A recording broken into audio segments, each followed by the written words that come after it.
Alright everyone, for today's video we're going to go ahead and talk about the Super Saiyan Yardrat Goku. Hope you guys enjoy. Of course, hit that subscribe if you're new for more content. So we're going to go over numerous things. So in a couple of days, however, it'll probably be sooner than that, we're going to come back and do some gameplay for the man. He's actually a lot of fun to play with, so I'm going to be doing that, of course. Other than that, I'm going to talk about the best practices when it comes to farming this guy up. And this will be particularly helpful for you guys that don't generally farm Legends Road events and stuff like that. And we're going to just talk about some of the similarities and differences and the numbers of stuff you need and just a lot of stuff. So I hope you guys enjoy. Hit that subscribe if you are new for more content. And if this information winds up being helpful for you, don't be shy to leave that like. Anyways, let's go ahead and jump in. So also on a side note, towards the end we're going to talk about the Goku himself and break him down a little bit. I've kind of done that a little bit already, but we'll just kind of give some secondary thoughts from him. So all right, let's go ahead and go over to the events section. So we have the Legends Road Goku event. One thing that they did with this event over the course of the I guess like week that it's been out now, they went ahead and time gated some events. Now, hopefully they don't do that again in the future. Some of you guys probably liked it because it maybe gave you time to allocate some more resources or grind some more of whatever you wanted. That's fine. But for me personally, I didn't really like it because it made it a point where I had to wait a week to basically get the unit done. So what they did was every couple of days, they dropped a few more stages. So now we have everything complete all the way up to the challenge battle, and we're going to talk about each one in between. So the first thing I want to mention is when it comes to the exchange shop, for any Legends Road event, in my opinion, your priority should be the skip tickets and the energy tickets. Some of you guys honestly only play these events to just get those and maybe 100 Z power for the character so he's in your box and then you're done. Let me know if that's one of you guys. Like, honestly, a lot of people do that. So again, your priority, skip tickets and energy tickets. Why? Because they're helpful for anything in the game that requires farming, which a lot of the game is farming anyway.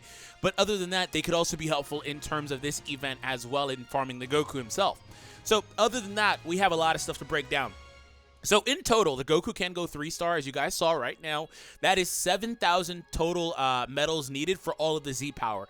So we're going to break it down. I don't have the list here currently because obviously I've gone and got mine. But 7,000 total medals. You need 3,000 gold. You need 2,500 silver.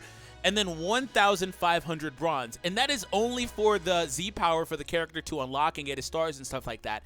Not to mention the Rising and Super Souls as well. So for those, you need another 2,900 bronze, 1,970 silver, and 1,860 gold medals as well. So there's a whole lot that you need already, close to 5,000 golds and stuff like that. Basically 5,000 plus of each type of medal. We go ahead and take a look at the Super Souls. You need 400 to 450 for all of those too to completely 598% and 3-star the unit. I'll leave those numbers down below in the description if you want to kind of see that as well. But when it comes to those, right, we're gonna run through some of these stages on the in the video as well. One of the better stages, of course, is the once per day EX Battle 1. That'll give you like 150 on average per medal, right? Something like that.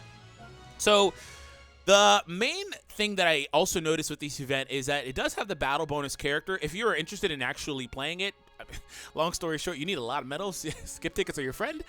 But if you happen to play it, you have the Goku at the bare minimum for your first clear, right?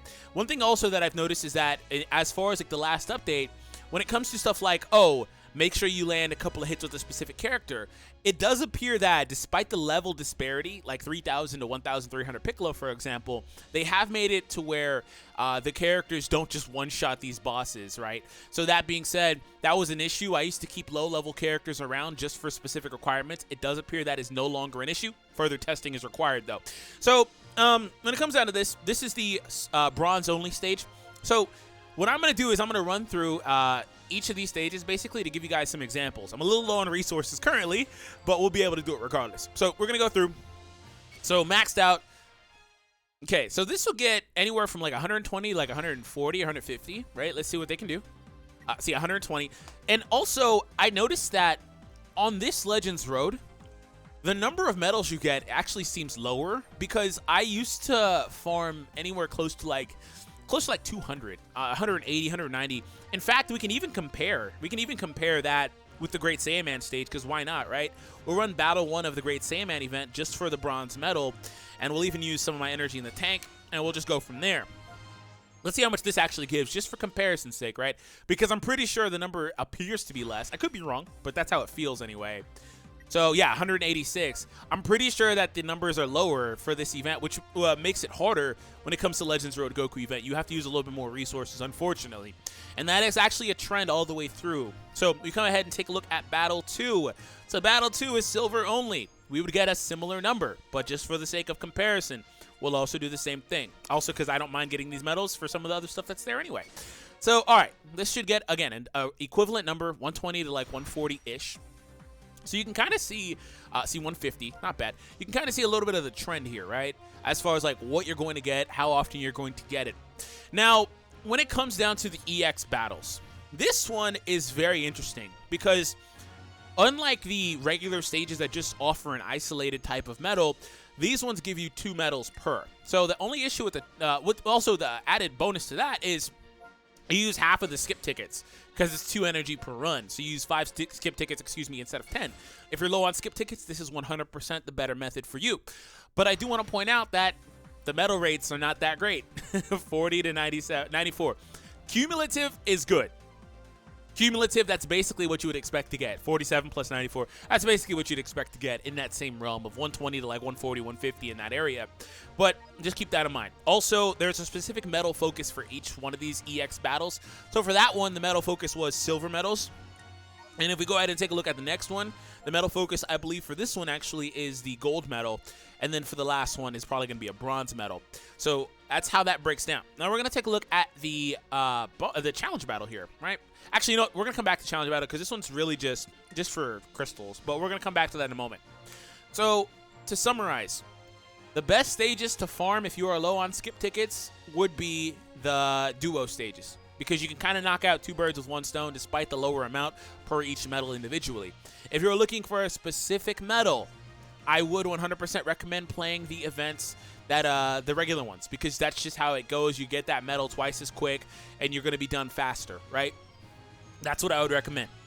And as far as if you're interested in using the energy, I would recommend using just the 2 restores here for Chrono Crystals. It should only cost you about 20 crystals. That's a daily. You can sacrifice a daily pull if you're interested anyway. You don't have to go beyond that because the number does go up, but just keep that in mind as well. And then afterwards, you should be fine. You should have the character fully ground up, and you're good to go. So for this one here, the advantageous character element is red. Spoiler for this one, if you complete the Goku beforehand, he basically makes very, very, very short work of this event. So one team that if I still have it built. No, I don't. Okay. So what I did was I basically took in mono red. All I did was take this Goku and a Bardock. So the Bardock Super Saiyan here that you see on this team as well. I had Bardock, I switched into Goku, and I had the rest of the bench and the rest of the units being mono red characters with double Z abilities because it's very prevalent between the colors and stuff like that. So other than that, Goku was able to make very short work of this, and in one try completed all the challenges. It really isn't difficult. You probably don't even need Bardock. I'm certain you don't need Bardock, in fact. So other than that, that is a full-on guide. Again, if you want to restore, do it a couple of times. If you have a surplus of skip tickets, if you're somebody that's kind of like in the middle, understand you're probably going to use for this entire grind upwards of 500, 600 skip tickets. That's where you have to kind of be. And also understand that you probably don't want to get depleted, right? So playing the EX battle once per day, playing the other EX battles that are 2 stamina to save you some of that as well, and kind of waiting for your energy to restore would be very beneficial for skip ticket maintaining, okay? Other than that, though, we're going to go ahead and move over to the breakdown for the character. In between, by the way, the teams don't really matter. I don't really need to explain the teams. They don't really matter at all. But just for the general purpose, Goku is basically a bonus battle character each time. So keep that in mind. If you're looking for because in the middle of that, there are a lot of, completed in 30 or 40 counts.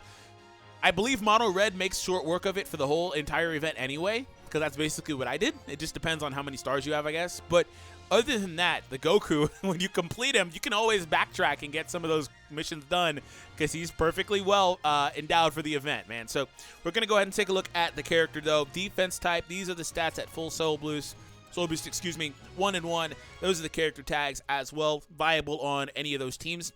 Now, we take a look at some of the arts here. The Super Kamehameha gives him a 60% bonus to key recovery for 5 counts as well. I wish I did something else, but I'll take it. So the most appealing thing this character does is the instant transmission. Evades the enemy's attacks, excluding the Rising Rush and other certain moves, and teleports into close range. Reduces own vanishing gauge by 50% and inflicts allies with no switching for 3 counts upon activation. +5 to instant transmission cost per use with a maximum of 15. So it goes up to 29 when it's leveled up. So anyways, this is very interesting. I have to test it a little bit more. It doesn't appear that it always gives you priority. It puts you next to them, which they have an opportunity, an avenue to go ahead and from there do something like a sidestep out of what you're going to do. So you'd probably want to use it when they have no vanish. But again, I'll explain that a little more in my actual gameplay video. But the reason it gives you no switching is because when you get to teleport basically twice, so you get to vanish and then vanish again, or if you get to vanish for free, basically, that's why it also reduces your vanishing meter, by the way. If you're able to do that and then switch out and then vanish again, it's a little too much of an advantage. So that's how they were able to nerf this card a little bit. It's going to be quite interesting to play with, though, especially on a team that gives him some green cards. I want to try that, too. So this draws a special move arts card. So this draws his special move. So that's nice. And also restores his vanishing gauge by 100%. This is something you would want to consider, and it gives him a damage bonus too. Something to consider when it comes to using your instant transmissions. You can use those, but you're going to be low on vanishing gauge for a lot of the time. There is that Legends Road Goku, Yellow Goku, Kid Goku event exclusive equip that can give Goku up to about, I believe, 15% vanish gauge restore speed. But, like, still, that's a very cheeky way to try to get around this. So the vanishing gauge going up by 100%, maxing it out, is very, very helpful to consider as you progress. So Z ability is for Saiyans and Legends Road. I wish these would double boost.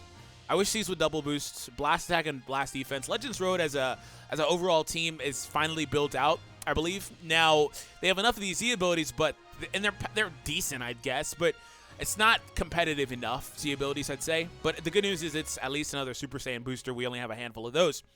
A Hero's Return draws a special arts card. This draws a greens card whenever he enters the battlefield.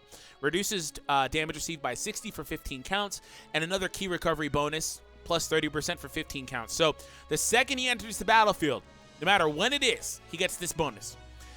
This is a one-time thing, though, so be aware that if you bring him out, he's going to reduce damage received by a whopping 60%. Also a defense type. You can give him some good defensive equipment. He'll be pretty tanky, but I would leverage that. If you're trying to, like, I don't know if he can tank a Rising Rush very well yet. He doesn't have the most HP. You probably need some HP boosters out there. But other than that, like, you want to leverage that, okay? And also a key recovery bonus, he gets a lot. So for this one, depending on the number of counts he's been out there, he gets the bonus, 3, 6, or 9. The effect does reset after switch as well. And he also gets another 50% key recovery bonus if the key is 30 or lower. So yeah, there's a lot of key recovery, which is why I said I wish this was something else. I don't know anything else. But we'll see. Maybe like a bonus to restoration of his vanish meter. I don't know if that would be too broken, but like 30 or 40%. But whatever it is, man. Hope you guys enjoyed. Again, hit that subscribe if you're new for more content. The totals are down below for what you need. And other than that, have an awesome day, everyone, and I'll catch all of you guys in the next one.